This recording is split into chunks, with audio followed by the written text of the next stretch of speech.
Hi, Dr. Robert Selig, and welcome back to this year's Mineral Summit 2024. In today's presentation, I want to continue my discussion on the science and alchemy of mineral balancing.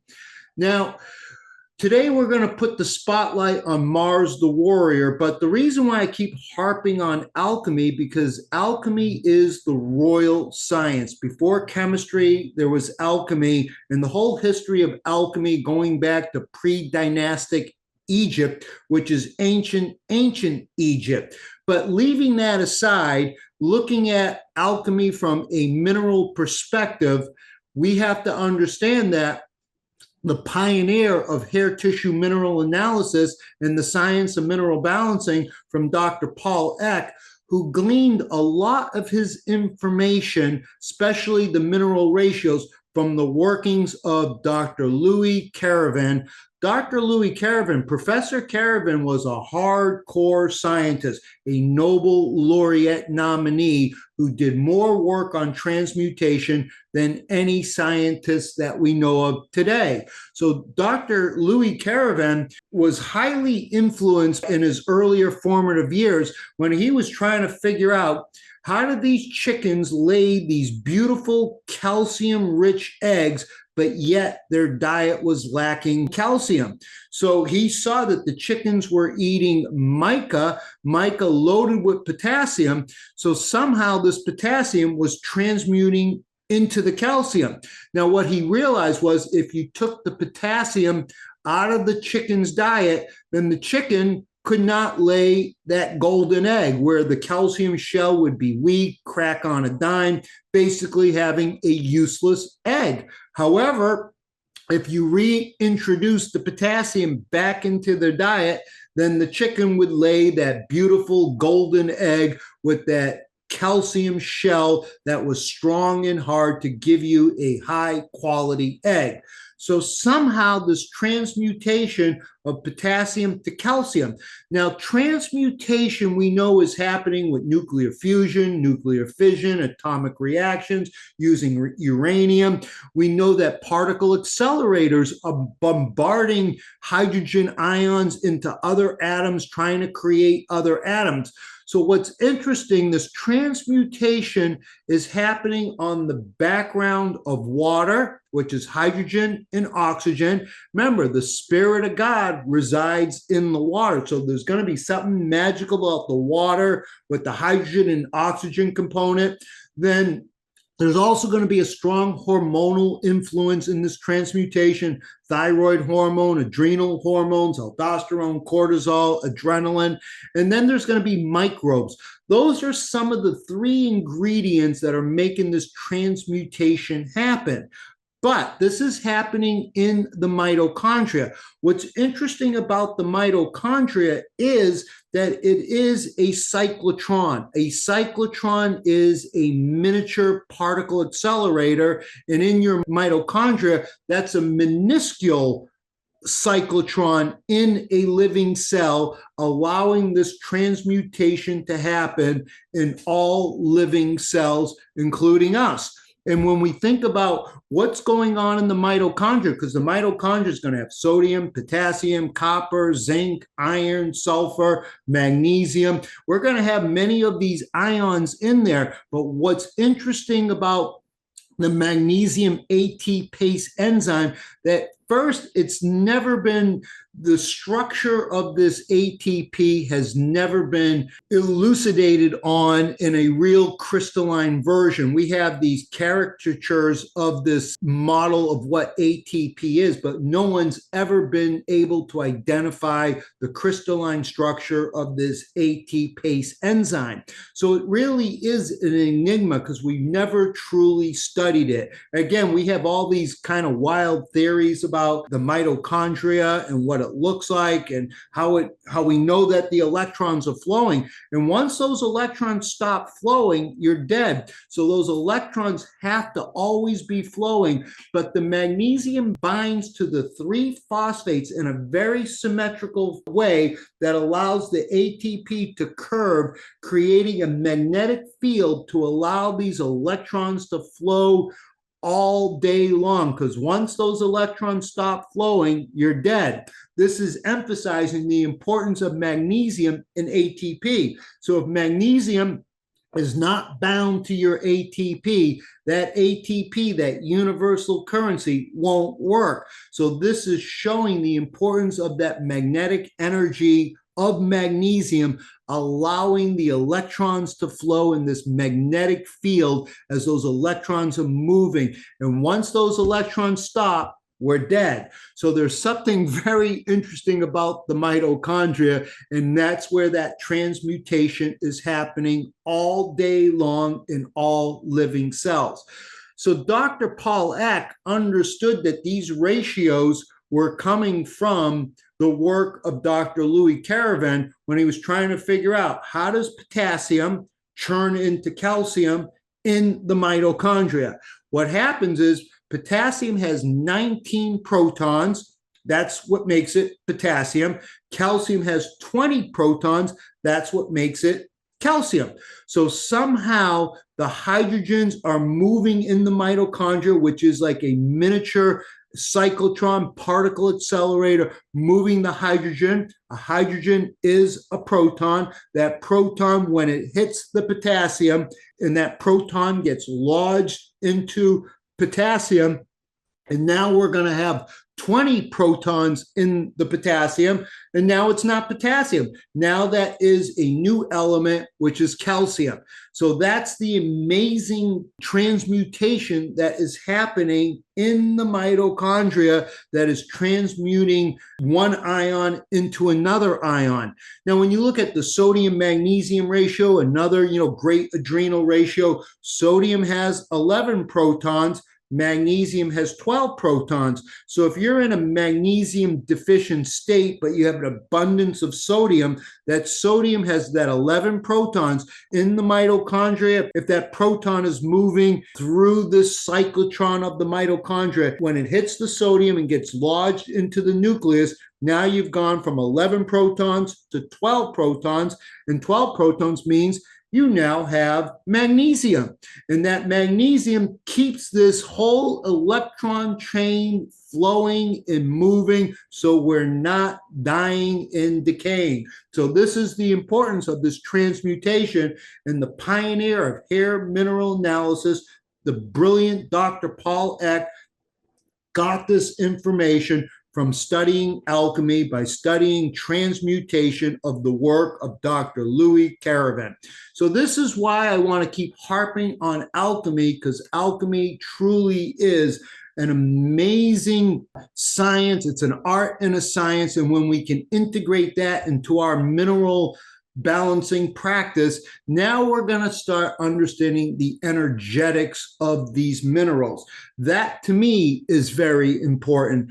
So the simple phrase, as above, so below, is the key to the Hermetic philosophy, which implies that universal laws are applicable everywhere in our cosmos, because the cosmos is governed by laws, and there's no room for chance, error, or random events or accidents, because that would create chaos.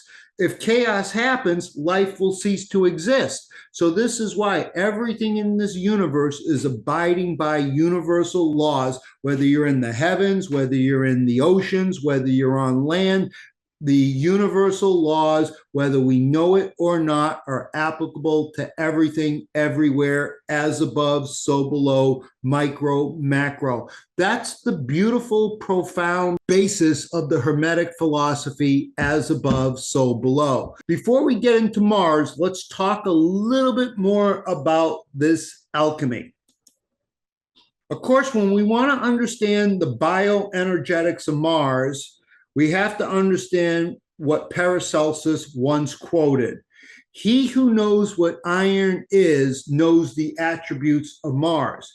He who knows Mars knows the quality of iron. Paracelsus, one of the greatest healers to ever grace this planet, was Paracelsus. So if we want to understand iron in us, we need to know Mars above. As above, so below. So we're trying to make these connections to understand why we have such a iron dysregulation problem, whether it's the anemias, whether it's the iron overload. In an iron overload state, that will be the cancers, the crippling arthritis, the heart diseases. And if that iron gets lodged into the limbic part of the brain, whether it's the amygdala or the hippocampus or whatever emotional part of that limbic brain, that iron will oxidize that part of the brain, causing a short circuit. We would lose our empathy and compassion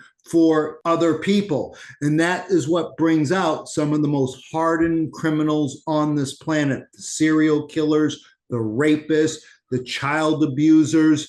The real hardened criminals have a lot of that iron accumulating in the limbic brain. And that can actually happen in utero. This is why it's very important that we know how to clean out the liver, because when that liver stores of iron get saturated, it will go to the brain, it will go to the heart, it will cause a plethora of some of the most horrific diseases known to mankind, from our personality changes to just the cancers and the arthritis. So Mars is that physical fire that really gives us our courage. It feeds our passion, gives us our willpower, and it's a willpower to give us the impetus to get things done. So Mars is that real strong, fiery planet that we need to become more familiar with so we can deal with iron. When we're talking about the seven heavenly bodies, the sun and the moon and the 5 planets of Mercury, Mars, Venus, Jupiter, Saturn, that is the Magnificent Seven. That Magnificent Seven are incorruptible, no matter what man does to the calendar, because we've hacked the calendar since the beginning of time. We don't know if we're on a Gregorian timekeeping, Julian Caesar timekeeping. We don't know if we're Western tropical, sidereal Vedic timekeeping. We really don't know the calendar. We don't know what age we're in. Are we in the Golden Age, the Silver Age, the Bronze Age, the Iron Age? The debate on that is endless. We have leap years, we have daylight savings. The whole calendar month is named inappropriately, because when you look at December, that's that's a decimal, that's 10. When you're in the decathlon in the Olympics, that's 10 events, not 12. When you're in the octagon, that's 8. That should not be the 10th month. Sep is 7. It should not be the 9 months. So the whole timekeeping has been corrupted, hacked, subverted. It's been hijacked. But what hasn't been corrupted are the 7 days of the week. Those 7 days of the week correspond to the 7 luminaries above, and those 7 luminaries are the 7 days of the week. Every country on planet Earth all agree on the 7 days. We disagree on absolutely everything, but we all agree on the 7 days. So if you're born on a Tuesday, that's going to entail the energy of Mars. So what is it about Tuesday and Mars? So what happens on Tuesdays in popular culture? We vote on Tuesdays, declarations of war on Tuesdays, presidential speeches on Tuesday, debates on Tuesday. The most horrific day of my life, the day of war, was 9/11, 9/11, and we've been at endless wars since 9/11. And 9/11 happened on a Tuesday. Wasn't on a Friday, on the day of love, wasn't on a Monday, a moon day. It was on Tuesday, the day of war. And since 9/11, we've been at endless wars. Also, the first Tuesday of every month, they ring the emergency broadcasting system, the 911 bells ring, and that happens on a Tuesday. So we see this Mars energy being played out in everyday life. And this is why the 7 days are incorruptible, because they're primal principles. Whatever we do to the calendar, however we hack it, manipulate it, add days, take days, the 7 days are incorruptible, and they are the 7 primal principles. That's why 7 is God's favorite number. 7 always represents that 3/4 harmonics. That 3/4 harmonics, I could talk about that for days on end, but just looking at that 3/4 harmonics, just in our human physiology, the blood pH is 7.3 to 7.4. So through the juice of life, we have that 7 with that 3/4 harmonics flowing through the blood. Your proteins, you have albumin, the most abundant protein on a blood test, should be at a 4. The globulins, you got different globulins, alpha globulin, beta globulins, the gamma globulins, those are your antibodies. So the globulin should be at a 3. So here we have the albumin 4, globulins 3. There's that beautiful 3/4 harmonics. Even on my hand, we have 4 fingers, and you got 3 joints on each finger. 3/4 harmonics. And even the 7 macro minerals, you got the 4 cations on the left of the periodic table, the Fab4, calcium, magnesium, sodium, potassium, your cations. And to the right of the periodic table, you have your 3 anions, phosphorus, sulfur, chloride. There's that 3/4 harmonics playing out all day long. Even on your periodic table, the nutrient minerals are on the 3rd and 4th horizontal rows. So there's that 3/4 harmonics showing its face all day long. And that's just in our human physiology. And if we talked about the 3/4 harmonics, you're going to see that in every aspect of life. So understanding the 7, the 3, and the 4 is amazing. But these are the primal principles incorruptible by man. So everything happens in 7-year cycles, and the moment you take your first breath, you're in a double moon. You're going to be in a 7-year moon cycle. Then when you hit your 7th birthday, you're going to be in a 7-year Mercury cycle. Then when you turn 14, you're going to be in a 7-year Venus cycle. That's the first copper timeline. Then you're going to be in 3 7-year sun cycles. And then at 42, as soon as you turn 42, you are now entering into a Mars cycle. Then when we turn 49, we're going to be in a 7-year Jupiter cycle. Jupiter is the liver. Then we're going to go into the final 7-year cycle is the Saturn cycle. When you turn 56 years of age, you are now entering into that Saturn cycle. And I'm 61, so I'm at the tail end of my Saturn cycle. And so when I turn 62, I'm going to be in a Saturn moon. As soon as I turn 63, I'm now entering my 2nd moon cycle. My goal is to make it deep into the 2nd cycles and to make it to that centenarian, to get into a 3rd sun year cycle. Because I want to be a centenarian, make it to 100. Now, of course, I'm going to have to change a few things. When I say 100, I'm not talking about making it to 100. I want to be able to make it to 100, being able to do everything I'm doing today. So I don't want to end up in a nursing home where someone has to, feed me and clean me and go to the bathroom for me. That's not living. I want to have the ability to do everything I'm doing today that I can do at 100. That's the quality. So we want to go deep into these 7-year cycles, and each cycle we go through, we want to be able to adjust to handle what challenges we may have in that cycle, to see our strengths and perhaps our weaknesses, and how we can come in to fortify these cycles as we're living out life's themes as we go through these cycles.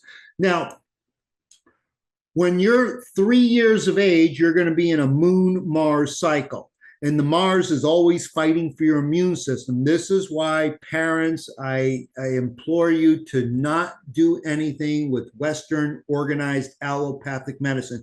Do not let them touch your baby, at least until, if you have to, let them touch you and do this or that, then at least wait till they complete the Mars cycle to allow their immune system to come on board. So this is why we want to understand these cycles. So we're not, I'm going to say, I would say never allow Western medicine to do anything to your child, because they're injecting them with God knows what. So we want to avoid that. But, every parent has to make the decision for themselves.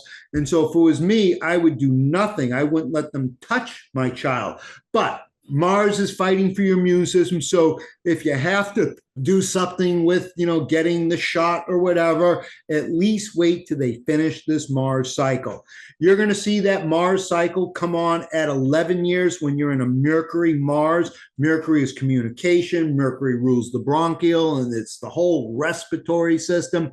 This is where we're going to see a lot of throat infections at this age. So we want to be prepared for these cycles. So we have, if we have a child, our child has a horrible throat infection, they're losing their voice, they have a tonsillitis or whatever, we can come in with a Mercury Mars remedy. So we're not running off to the medics, getting antibiotics, steroids, and God knows what. Then when we're in our Venus cycle, we're going to see Venus and Mars at age 19. That's going to be very conflicted for most of the teenagers because that's sex and sexuality and relationships and, learning how to find our way through dealing with sex and love and relationships. So that is a very conflicted time. And we can come in with a Venus Mars homeopathic remedy to help placate when the hormones have gone crazy or the emotions have gone crazy. When we see the young men, they really don't know who they are, and yet they want sex, and they don't understand anything about relationships, anything about how to engage in sexual relationships, because most of their information is coming from pornography. So we got to be able to handle whatever comes up, whatever cycle we're in. When we're in our sun cycles, we're going to see at age 27, we're going into a Mars Sun fire. We'll see that same fire at 34 years of age and at 41 years of age. Then as soon as we turn 42, we're now in that Mars cycle, and we're going to be in a double Mars at 42, and that's going to be fire and fire. So we got to understand what is going on from a medical perspective, because Mars is, all the stuff that Mars rules, from the blood to the gallbladder to the immune system to the muscles and tendons, all that stuff is under the influence of Mars. So we can see a lot of things cropping up in this cycle that we need to be prepared for. Then when we're 50 years of age, we're going to be in a Jupiter-Mars alignment. And if we see that maybe we have a hepatitis or something going on with the liver, we got inflammation in the liver, we can come in with a Mars-Jupiter homeopathic remedy or tissue salt or a spagyric tonic to help get through that crisis. When I turned 58, that was a Mars-Saturn alignment. That Mars-Saturn alignment, that's considered the great malefic in astrology, and it hit me hard. So that's where this finger broke. But I'll talk more about how I should have been better prepared in this Saturn cycle, because this was a tough cycle for me. So I'm looking forward to entering into my moon cycle. So I just got to weather another year and a half or so to get to this cycle. So these are the cycles we go through, and this is why it's important to know our cycles. Now, what's interesting about iron, when we're talking about iron, we always want to see mineral relationships. In these mineral relationships, whether it's iron and copper, iron and zinc. So this is the importance of understanding relationships between the minerals in the mineral grid, because we've been inundated with this toxic iron, and that's from the fortification. That's that non-heme iron. That's that ferric iron. That ferric iron has to be converted into the ferrous iron, so the ferrous iron can go through these dimetal transporters to get into the intestinal cell. But that ferric iron needs stomach acid to make this conversion happen. Stomach acid does not happen unless you have zinc. So here we see zinc in Mars. So when we're talking about Venus, when we're talking about Mars, the alchemical metal is iron. Venus, the alchemical metal is copper. But zinc is the higher superlative of copper in Venus. It's the higher superlative of iron in Mars. So this is where we see that Mars is the physical warrior. Zinc is the spiritual warrior, always sacrificing itself for the greater good. So this is when we look at the steel industry and iron and the forging of steel, that iron is going to be galvanized with a zinc coat to protect the iron from oxidation. So the zinc coat, that galvanized steel, will take the hit to protect the iron. That's what zinc is doing all day long in your body. That's why it's the sacrificial warrior. That's why it's the higher superlative, the higher octave of both copper and iron. So it's the higher octave of the Venus energy. It's the higher octave of the Mars energy. So now when this ferric iron gets converted through the stomach acid and the whole pH mechanism, thank you, zinc, and that will allow us to get into the ferrous iron, so the ferrous iron can get into the intestinal cell. Now, that ferrous iron goes to these ferroportins to get into the blood. However, now just the opposite has to happen. So here we got to take the ferrous iron, convert it into the ferric. So it's just the opposite of what's going to get in. It's the opposite to get out. It's the opposite of what it was here. So now once we convert the ferrous iron into the ferric iron, so this happens because of copper.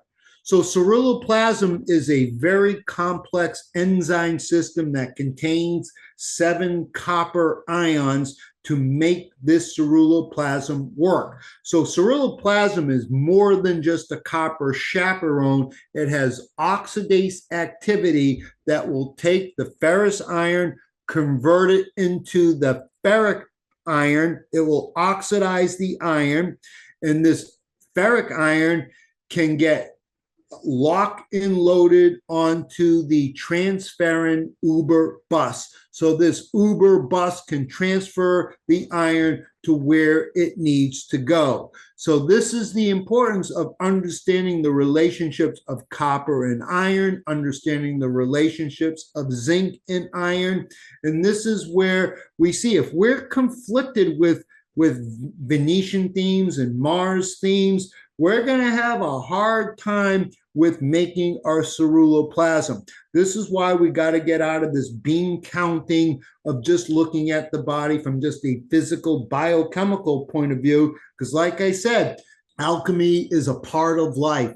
This part of life is happening as we talked about the transmutation, and that transmutation is truly an adaptation to keep us alive. So if I was born in a region that was deficient in a certain mineral but had many other minerals, that will allow it to create through the transmutation of creating another element.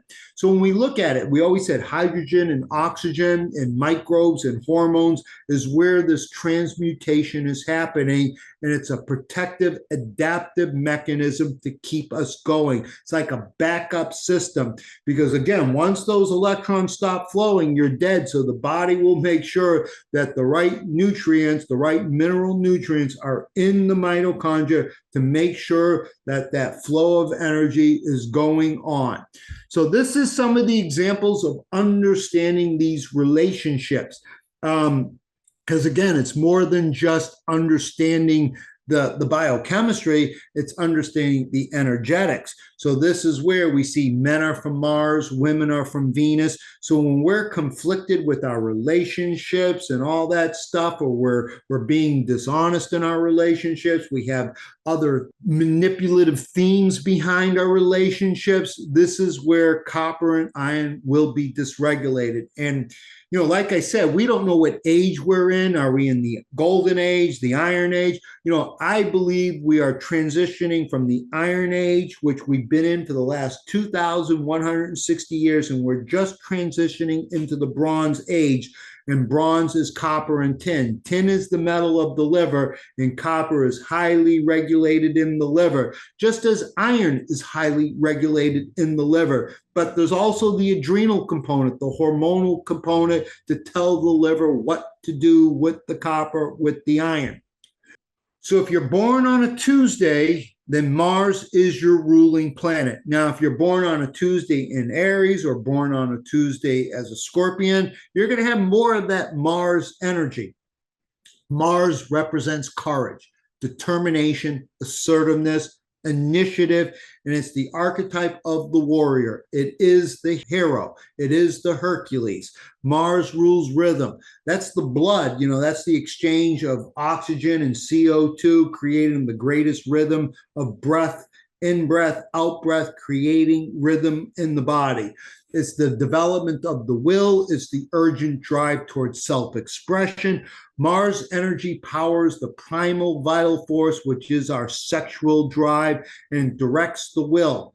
So if we have a child that was born on a Tuesday and we see that it lacks the determination, lacks the assertiveness, lacks the initiative. We see that it's more timid, more fearful. It lacks that Mars energy. So we can come in with the Mars energy, with the Mars homeopathic remedy to support that energetically while we're working on the diet, while we're working on the mineral balancing, while we're applying other life strategies to help build up that child's confidence and assertiveness and determination, to give them some willpower so they're just not watching life pass them by. So it's important to see in our development of our children where we can come in and fortify them with a homeopathic remedy to give the energy of Mars.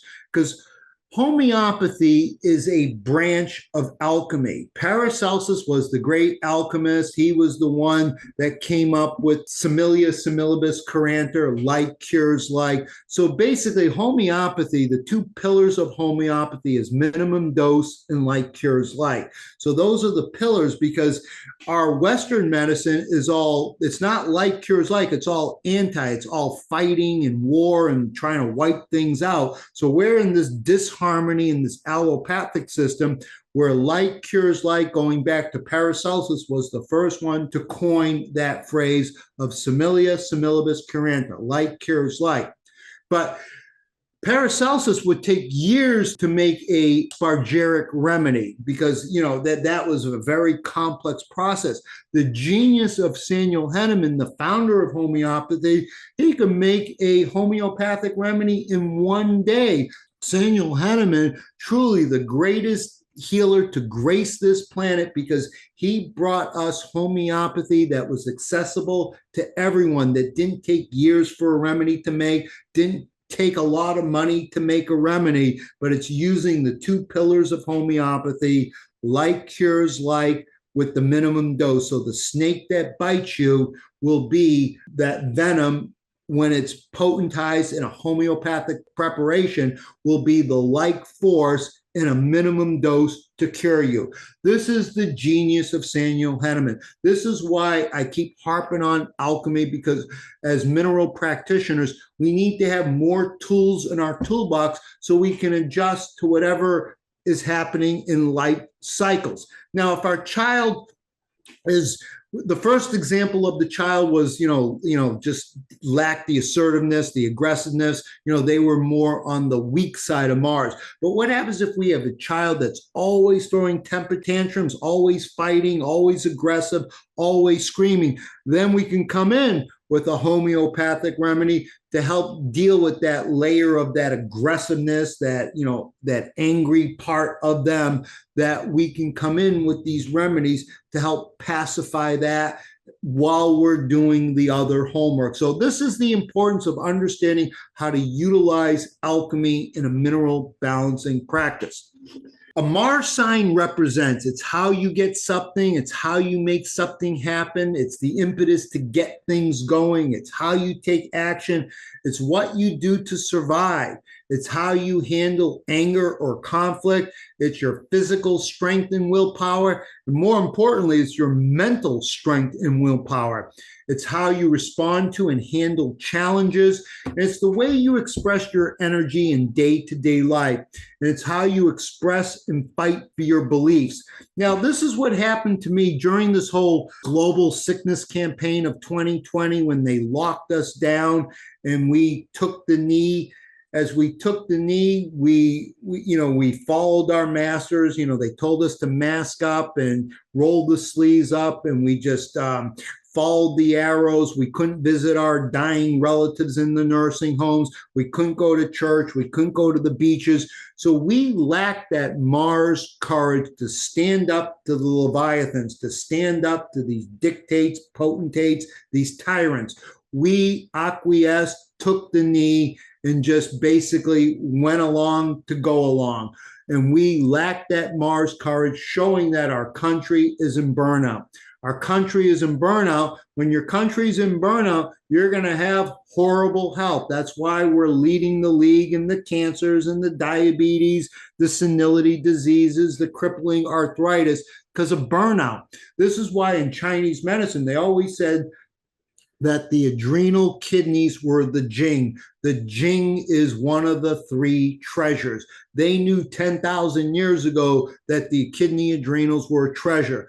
Our treasure, our kidney adrenal Jing energy has been stolen, has been hijacked, has been corrupted due to the incessant drip feeding of toxins for decades and decades and decades, putting us in burnout. When we're in burnout, we become anemic, we become the doormat, we get walked on. And this is what they did to us in this lockdown, because we lacked that Mars adrenaline energy to stand up and fight. Mars is the adrenals, and that's where we want to have good adrenal health so we can fight what we believe in, we can speak our truths and all that good stuff of Mars.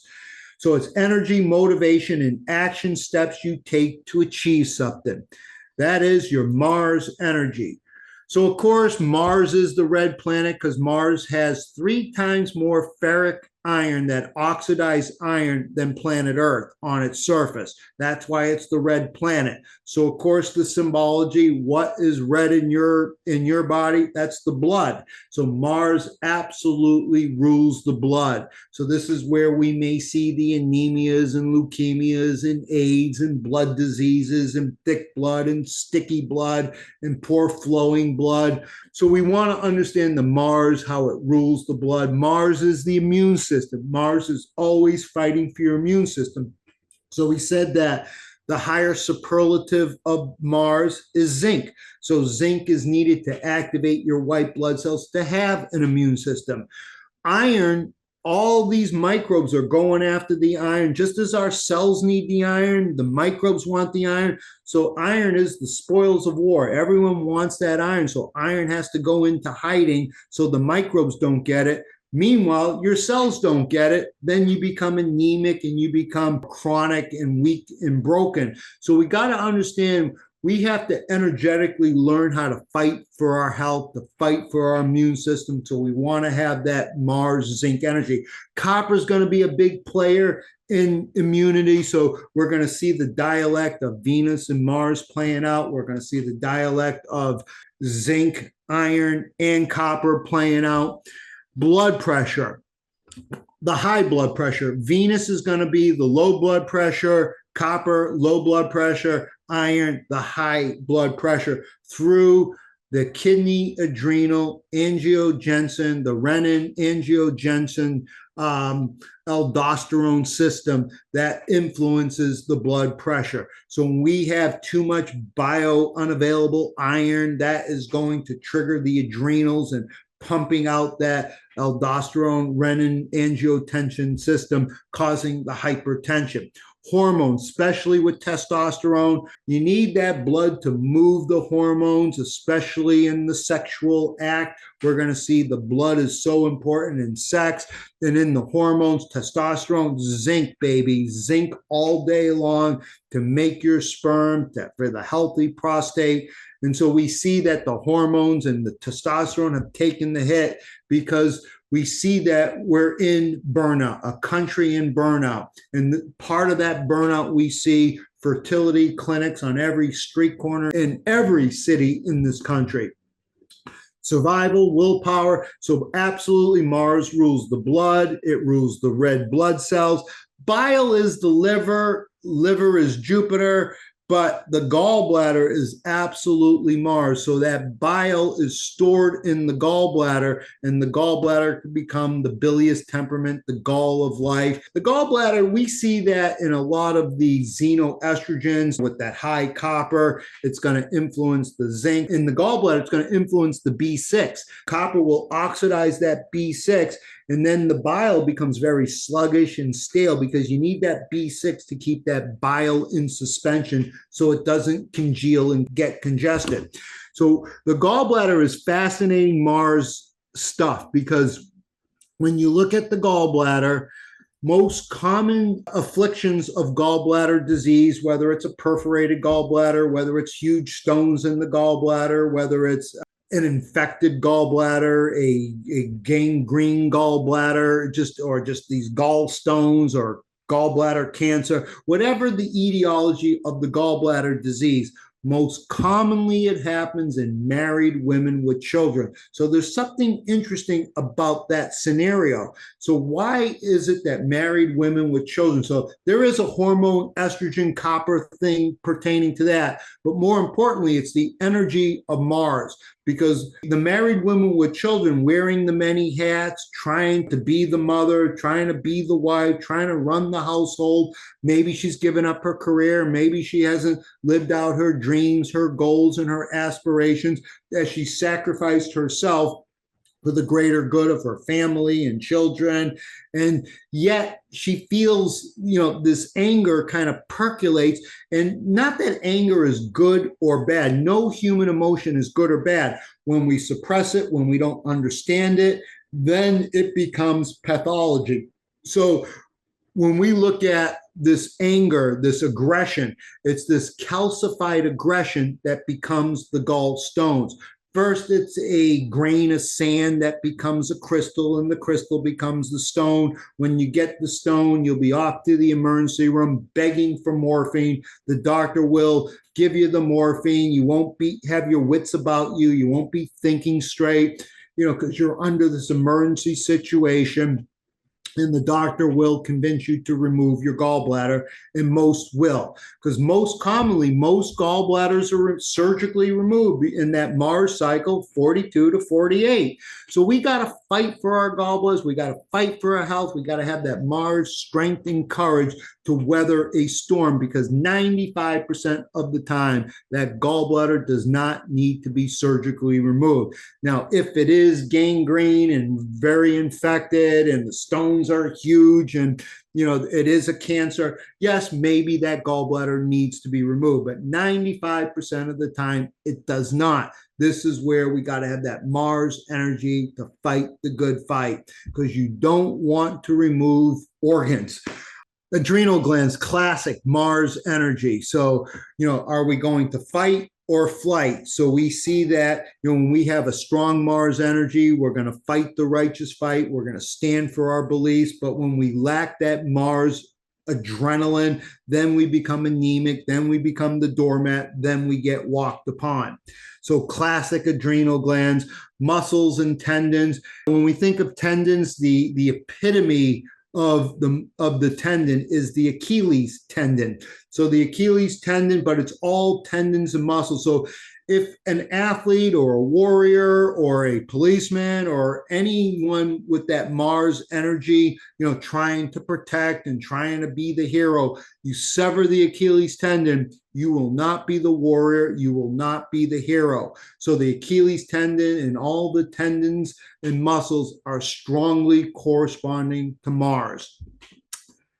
Mars rules the arteries, where Venus rules the veins. And if you have weak veins, we see the hemorrhoids, the varicosities, the stretch marks. And so the arteries is moving that juice of life, and we want strong blood. So this is where we come in with Mars blood tonics. We can come in with the tissue salts. We can come in with the homeopathic remedies to support the Mars anatomy, to support the blood, to support the gallbladder, the adrenal glands, muscles and tendons, and of course the genitals. So the genitals is going to be more of a scorpion connection, but also Mars is absolutely important to get that blood to the genitals more in the males, so we can have the blood moving and also to have that zinc moving so the sperm will be strong and healthy. Head and face is more that Aries connection to Mars. So this is some of the anatomy of Mars. So Mars disorders, just think 911, emergency, acute emergency, stuff that's happening. It could be allergies, the blood diseases, like I said, anemias, leukemias, any blood type of disease, acute diseases. So it's going to come on quick and fast. Anemias, attacks, any 911, bites, bleedings, blisters, blows, bruises. Mars is fire, so burning pains. That burning pains could be a urinary tract infection. The burns when we touch the stove, cuts, emergencies, epidemics, fevers. We can come in with Mars remedies when we have low-grade fevers. We can come in with iron phosphate in a 6x tissue cell potency. If we have a real more aggressive fever, we can come in with belladonna, a beautiful remedy when we see the high fevers. So we have remedies for these things. Iron poisoning is such a big deal, this iron overload. When the liver stores bioaccumulate, then that iron can cause the crippling arthritis, the cancers, get into the limbic brain, all that stuff.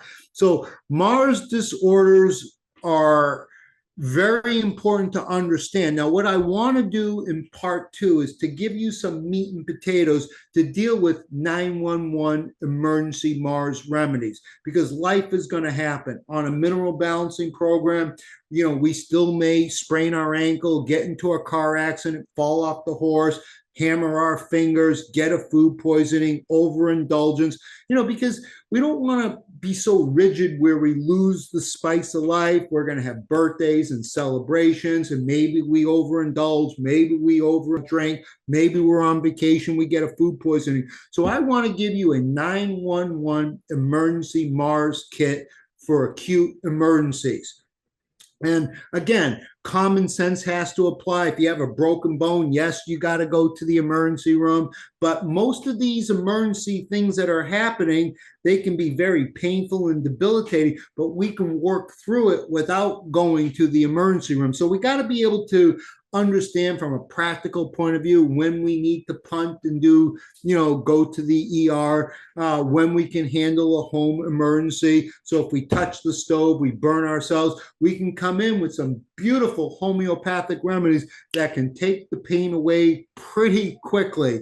We can come in with many of these remedies. So that's going to be part 2. I'm going to have about 10 homeopathic remedies in a 911 emergency kit for acute things that prop up. So that's all I wanted to talk about in part 1. And of course, thank you for watching, and I'll see you in part 2.